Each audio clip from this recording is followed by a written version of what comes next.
Welcome to In Pursuit of Truth. This is your host, Sir Patrick McFoo. Ladies and gentlemen, do not put on the tight pants today. You're going to need to breathe a little bit, if you know what I mean. We're talking about karate. We're talking about kung fu. We're talking about spying. We're talking about KFC chicken. We're talking about American football. We got so much action packed in this episode. It's like a Hollywood thriller.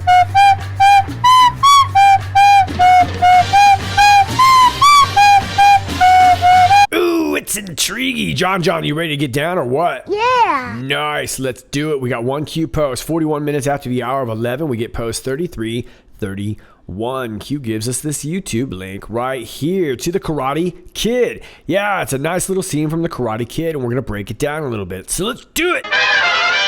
Now, I can't play you a ton of audio from this clip because I'll get hit with copyright because Susan Wojcicki hates me, but that's okay. There's not a lot of dialogue in this scene. We open our unnecessary movie analysis with our protagonist, Daniel, played by Ralph Macchio, who was probably about 35 when he made this movie. But it's okay. In this movie, he's a high school kid, and he moves to California with his single mother who doesn't have a whole lot of money, but they move into a rich neighborhood, and rich neighborhoods have strip mall dojos, and he's getting bullied, so he's got to walk into this dojo because he wants to learn to protect himself. And that's what he does. He says, hey, looks pretty sweet. Let's go inside. And he's welcomed by Martin Kove, who's going, "Hiya! I want you to join my dojo." Yep. He walks in. He's like, God, that's intimidating. Then he sees all the trophies and he sees this picture. Let's take you right to second 17. Do it. No, right? And there we see it right there. Martin Kove playing a Army soldier. Captain John Kreese, U.S. Army, also a karate champion. And they don't have time to tell you the whole story, so they're just going to tell you in one picture, which doesn't look very official because I've never seen an Army guy stand in an official picture looking like that. He's either got his thumbs up or he's got his hand on the trigger of the M16. Either way, it's a bad decision. But we don't have time for that. We got to tell you that he's a badass, and we got to do it in one picture. And that's what we did. So he moves on. He sees more of these sweet trophies. He's like, awesome, I want to get one like that. That one looks like the Parthenon. Then he walks in and he sees Martin Kove, and he's like, yeah, what? Those are mine. I don't even let my students look at them. That's why they're all facing this way. No, it's really so you can see the Cobra logo on the back of their backs, which I think is also tattooed on his arm there. And he's got the only black gi on, which tells you that he's a bad guy. And it's also sleeveless, so you can see the logo. But also because he finds that it breathes better. Because he's got sweaty armpits probably. He's in the dojo all the time. Anyway, so he goes down there and he sees all the toughness. He's like, yeah, I've been waiting for you. I've been waiting for some random guy to walk in. Now, I just want to interject. If you're thinking about getting into martial arts and you've never done that before, don't ever be intimidated by this guy. It's not really how it goes. Normally, there's some like nice young lady at the desk and she'll hand you like a schedule and maybe a towel. It gets sweaty in there. Anyway, so they're all ready to, and he's like, stand up, Daniel's here, and they all do. And then he starts drilling them. Let's hear what he says.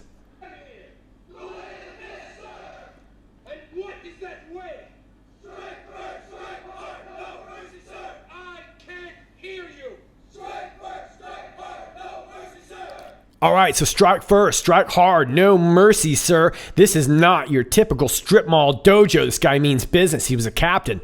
And Daniel sounds pretty intrigued here. Strike first, strike hard, no mercy. That doesn't sound very kung fu-ish, but this isn't kung fu. This is karate. And this is Captain John Kreese. And Daniel-san, he's a little intimidated by this, but he decides to sit down and check it out. After all, this dude was in Rambo. And I also want to bring up that when he was in Rambo, he did not strike first.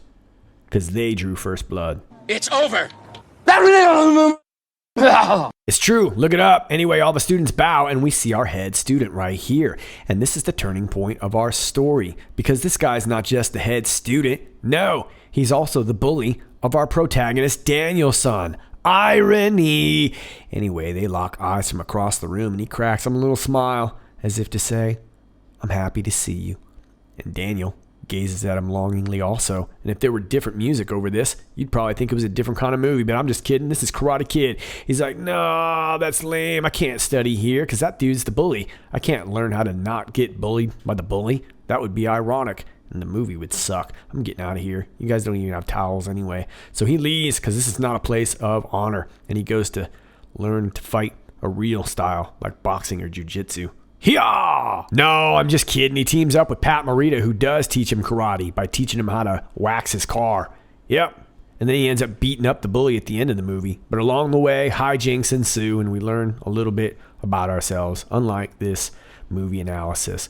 Later on, they remake this movie in China, and Pat Morita stars in a cameo, even though he's from Japan. Q says, you are witnessing the systematic destruction of the old guard. Q's mentioned the old guard before. May 2019, kickoff, start, and offense. And all of those are in little quotey McQuotingtons. Enjoy the show. Got a flashback aside, yeah, take you back, yeah. Taking you back to the 29th of March, and for those of you who are not familiar with American football, kickoff is another American football reference, and we got the first American football reference back here on the 29th of March, 32-44, where Q had said 1st and 10 at the 50. Now, 1st and 10 at the 50 means that it's first down. You get 4 chances to move yourself 10 yards, and the 50 is the middle of the field. Now, saying 1st and 10 at the 50 does not necessarily imply that we're on offense. You would kind of assume that it would be, but it could mean that you're playing defense and the other team has the 1st and 10 at the 50. Just pointing that out. We also saw it again in 33-13 on the 19th of April, where we saw this picture of the Long Beach port. And Q had said 1st and 10 on the 40, implying that whomever had been moving the ball, we're assuming that we're on offense, has moved that 10 yards, and now we get another set of downs, which is why it's 1st and 10. Remember, you get 4 chances to move 10 yards. So it's again 1st and 10 on the 40. So there is your kickoff, and like we've heard before from Sarah Carter and John Solomon, the investigators are now the investigatees, which is very, very interesting stuff. Now, just to recap, if that first football reference was on March 29th, and if you'll remember, the picture that accompanied it with it was entitled "The Gloves Are Off." Remember, we're on offense now. The second one that I just showed you was from April 19th.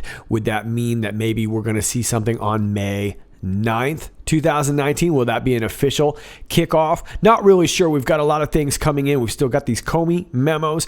We've got the OR emails that have just come, or the OR text, that have just come out. But I think we're more referring to the IG report and these Comey memos. But that will be coming in May. But either way, enjoy the show. So what I'd like to do is demonstrate a technique which I call defense against a guy in a chair. Excuse me. Yes. So in summary, I'm not really sure what the Karate Kid reference is for, other than what I always kind of perceived Cobra Kai to be, was sort of like the deep state, right? Cheating to get ahead and doing whatever you have to do to win. And of course, Daniel-san didn't do that. He went and washed cars, and he learned how to do things the right way. He did it the slow way, but somehow won in the end of the movie with a kick that anyone could see coming from a mile away. Here's your weird story for the day. Kevin Spacey accuser dead after getting hit by a car. The first whistleblower to go public with allegations branding shameless Kevin Spacey a sexual predator is dead, and her grieving family is demanding answers. Now, in a world exclusive, RadarOnline.com can reveal investigators have launched a murder probe into Linda Culkin's mysterious death, while 59-year-old Spacey faces felony charge of indecent assault and battery for allegedly groping a young man in Nantucket, Massachusetts in 2016, which kind of gives a whole new meaning to "There Once Was a Man" from Nantucket. On February 25th, Culkin was walking to her home when she was mowed down by a Toyota as she stepped into a busy intersection. Quincy Police Captain John Dugan told Radar she later died at Boston Medical Center. No charges were filed against the driver, who remained at the scene. Linda was one of the first to accuse Kevin Spacey of attacking young men, and I find it very odd that you don't hear anything more about her accident or about the person who hit her, said Culkin's cousin Cindy, 60. It's like it happened, and now there's nothing. But Felix Brown, a spokesperson for the medical examiner's office, told Radar the cause and manner of Culkin's death is still under investigation. Culkin, a nursing assistant with mental problems, began cyber stalking and terrorizing Spacey and his team in 2009. After one of her young male patients told her the details of an alleged attack by the American Beauty actor. In 2014, she was sentenced to 51 months behind bars after pleading guilty in federal court to sending harassing emails, making fake bomb threats, and mailing an envelope containing white powder to Spacey's associates. But 4 years later, Spacey's career went up in smoke after actor Anthony Rapp broke decades of silence to charge that the actor tried to molest him at age 14. Okay, really crazy story. And it looks like this woman, I'm not really sure what her story was, but here was the story off of PatriotLedger.com from back in 2014. Linda Culkin of Quincy has pleaded guilty to charges that she repeatedly stalked actor Kevin Spacey, with prosecutors alleging she threatened by mail and the internet to shoot him, castrate him, disembowel him, and blow him up. Charming. So this is a real strange story, and I'm going to try to keep my sniffer on this one because I have a feeling there's more details that are going to come out in regards to this story. Now, on the surface, of course, hearing the last name Culkin, you think that maybe it's a relation to Macaulay Culkin, whose father is Kit Culkin, so any relation would probably be on the father's side there. Now, his father is in his 70s now, so I'm not so sure. I didn't see any direct connections there with the last name, just probably a coincidence. Who knows? But I didn't see any connections at the surface. But this is a very strange story. And of course, the reason why we would look is because Macaulay Culkin has also gone public in regards to his molestation and abuse throughout his career as a young child actor. So very, very strange. But what we do know is that this Linda Culkin is not around. Now, she was arrested. She wasn't just charged. She was arrested for basically cyber stalking Kevin Spacey, which is obviously not okay. And if she's mentally unstable, how did she have a young male patient? That's what I'm really not understanding. So if some real abuse happened with this young male patient and Kevin Spacey, I suppose that would set someone off. Now, obviously, it's not okay to do those things or whatever. Obviously, the court seemed to think that it was enough to put her behind bars, but that's the story. But where we are right now is that she appears to be dead. And although they didn't arrest the driver who hit her, who stayed on scene, there's still an investigation. So this stinks. And I have a feeling, like I said, that there's going to be some more information coming out, but there you go. And now from the DOJ, former CIA officer pleads guilty to conspiracy to commit espionage. A former CIA case officer pleaded guilty today to conspiring to communicate, deliver, and transmit national defense information to the People's Republic of China. Assistant Attorney General for National Security John C. Demers, U.S. Attorney G. Zachary Terwilliger for the Eastern District of Virginia, Assistant Director for Counterintelligence John Brown of the FBI, and Assistant Director in Charge Nancy McNamara of the FBI's Washington Field Office made the announcement after Senior U.S. District Judge T.S. Ellis III accepted the plea. According to court documents, Jerry Chun-Sing Lee, 54, left the CIA in 2007 and began residing in Hong Kong. In April 2010, two Chinese intelligence officers approached Lee and offered to pay him for national defense information he had acquired as a CIA case officer. The IOs also told Lee they had prepared for him a gift of $100,000 in cash, and they offered to take care of him for life in exchange for his cooperation. Beginning sometime in May 2010 and continuing into at least 2011, Lee received requests for information or taskings from the Chinese IOs. The majority of the taskings asked Lee to reveal sensitive information about the CIA, including national defense information. On May 14, 2010, Lee made or caused to be made I don't know what that means. A cash deposit of 138,000 Hong Kong dollars, approximately $17,468 in USD, into his personal bank account in Hong Kong. This would be the first of hundreds of thousands of dollars USD equivalent in cash deposits Lee made or caused to be made into his personal HSBC account from May 2010 through December 2013. Okay, interesting stuff. Now let me take you down here. On May 26, 2010, Lee created on his laptop computer a document that described, among other things, certain locations to which the CIA would assign officers with certain identified experience, as well as the particular location and time frame of a sensitive CIA operation. After Lee created this document, he transferred it from his laptop to a thumb drive. The document included national defense information of the United States that was classified at the secret level.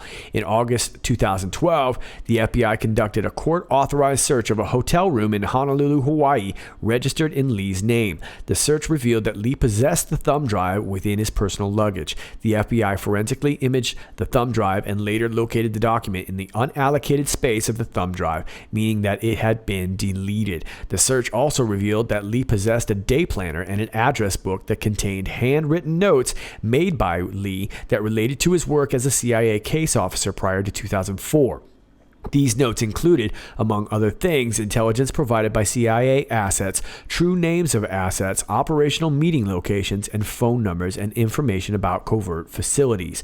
During 2012, Lee had a series of interviews with the CIA. Throughout these interviews, in response to questions about what the IOs had wanted from him, Lee intentionally failed to disclose that he had received taskings from them.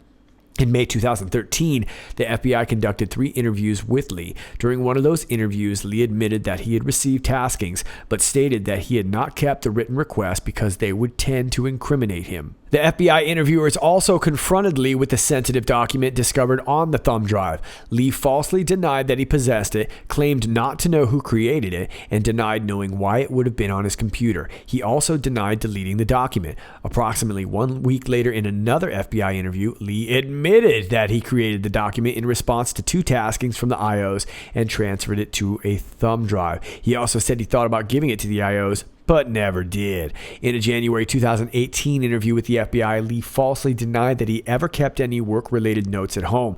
When shown a photocopy of the front covers of the day planner, an address book described above, as well as a copy of his handwriting therein, Lee falsely denied that he possessed the notebooks while transiting through Hawaii in August 2012. Lee also falsely denied that either of the books contained notes from asset meetings, but conceded that any such notes would be classified. Further, Lee falsely denied that he ever put the sensitive document on a thumb drive, notwithstanding the fact that he had admitted having done so when interviewed by FBI agents in May 2013.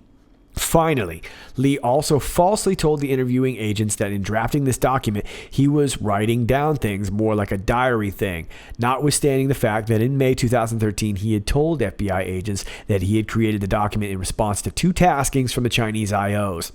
Lee pleaded guilty to conspiracy to deliver national defense information to aid a foreign government and faces a maximum penalty of life imprisonment when sentenced on August 23, 2019. Actual sentences for federal crimes are typically less than the maximum penalties. A federal district court judge will determine any sentence after taking into account the U.S. sentencing guidelines and other statutory factors. Okay, so this story strikes me as very curious for a couple different reasons. Now, many of you probably have already seen the little video that's been going around on social media in regards to one of Hillary Clinton's most recent interviews, where she's sort of tongue-in-cheek encouraging the Chinese to hack Donald Trump and basically furnish his tax returns. You may have heard this. Now, I'm not going to show you the video. You should be able to find it rather easily online. It was just been in the last 48 hours or so. But I want to point out a couple interesting things here.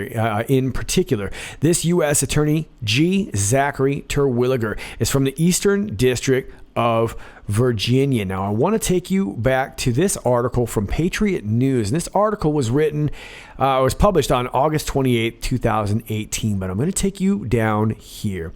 But while I'm scrolling here, let me give you some backstory. If you remember, the ICIG had warned the FBI that the Chinese were getting into Hillary's emails back in 2015. And the man that they warned was Peter Strzok, who seemed to think it wasn't any big deal. So keep in mind that was 2015. Now, let me read this part from Patriot News. When the ICIG did a very deep dive, they found in the actual metadata, the data which is at the header and footer of all the emails, that a copy, a courtesy copy, was being sent to a third party, and the third party was a known Chinese public company that was involved in collecting intelligence for China. The former intelligence officer told the DCNF. The ICIG believed there was some level of phishing, but once they got into the server, something was embedded, he said. The Chinese are notorious for embedding little surprises like this. And you can flash back to that lady who was just recently caught at Mar-a-Lago trying to likely do something very similar, right? The intelligence officer declined to name of the Chinese company. We do know the name of the company. There are indications there are other cutouts that were involved. I would be in a lot of trouble if I gave you the name, he told the DCNF. A government staff official who's been briefed on the ICIG's findings told the DCNF that the Chinese state-owned firm linked to the hacking operates in Washington's Northern Virginia suburbs. The source was not authorized to publicly discuss the matter. Now check this out. The company that penetrated Clinton's server was not a technology firm, and it served as a front group for the Chinese government, the source told the DCNF. The Fairfax and Loudoun, I think that's Loudoun, I'm sorry, I don't know how to say that, county governments told the DCNF that 13 state-owned Chinese companies operate in the area. Of those, 3 were not technologically oriented. Fairfax County Economic Development Authority Communications Manager Seth Livingston told the DCNF that all of the 9 firms operating in his county were there in 2009 when Clinton began as Secretary of State. Our Asian folks believe that all the companies have been around and known to us since that time period, he said in an email.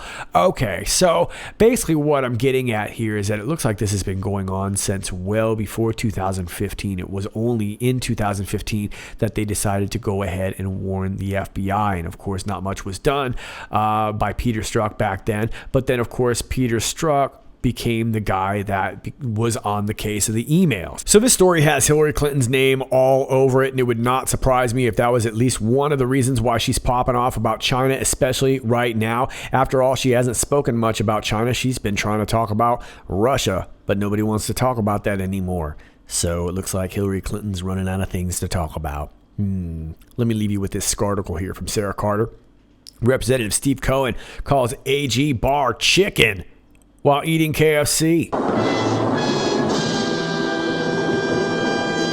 Attorney General William Barr didn't appear before the House Judiciary Committee Thursday morning after already taking a political beating during the Senate Judiciary Committee's questioning Wednesday. House Judiciary Committee Chairman Gerald Nadler opened the hearing by acknowledging the missing presence.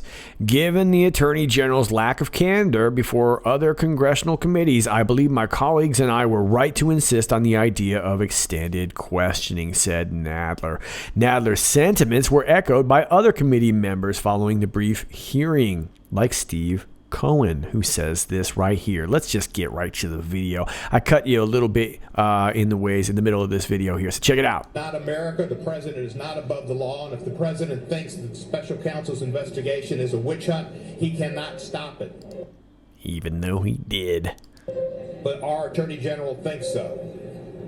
Chicken Barr should have shown up and answered questions. He was afraid. Chicken Barr. He had days to think about it. You know, ladies and gentlemen, when you think about this stuff, you think about the night before, right? And you sit around with your buddies and you're like, I'm going to pull out a chicken and it's going to be so dope. And Ted Lieu right there is like, yeah, that was a dope move. That was a boss move there, Cohen. Boss move. Afraid of Barry Burke. He was afraid of Norm Eisen. Is that a lawn ornament? A attorney general who is picked for his legal acumen and his abilities would not be fearful of any other attorneys questioning him for 30 minutes.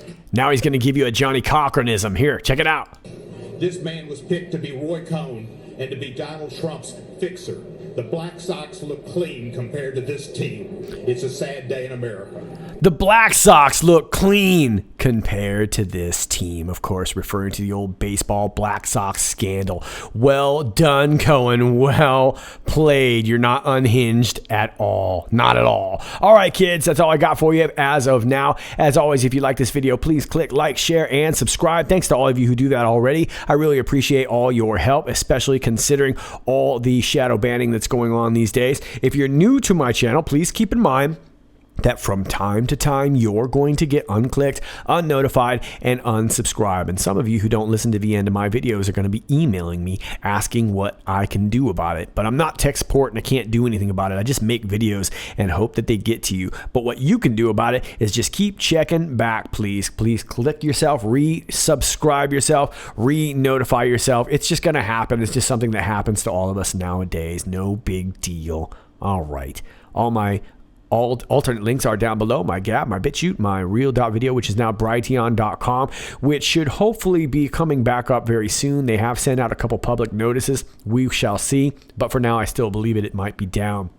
And of course, I'm over here at Twitter at IPOT1776. That's at IPOT1776. Of course, all those links are down below. My email is down below if you want to send me some information. And if you're old school and want to send something to my P.O. Box, my P.O. Box is down below. All those links are down below. And of course, if you'd like to support this channel, my Patreon link is down below too. All those links are down below. All right, kids, this is Sir Patrick Mack. Enjoy your weekend. Until next time, stay safe.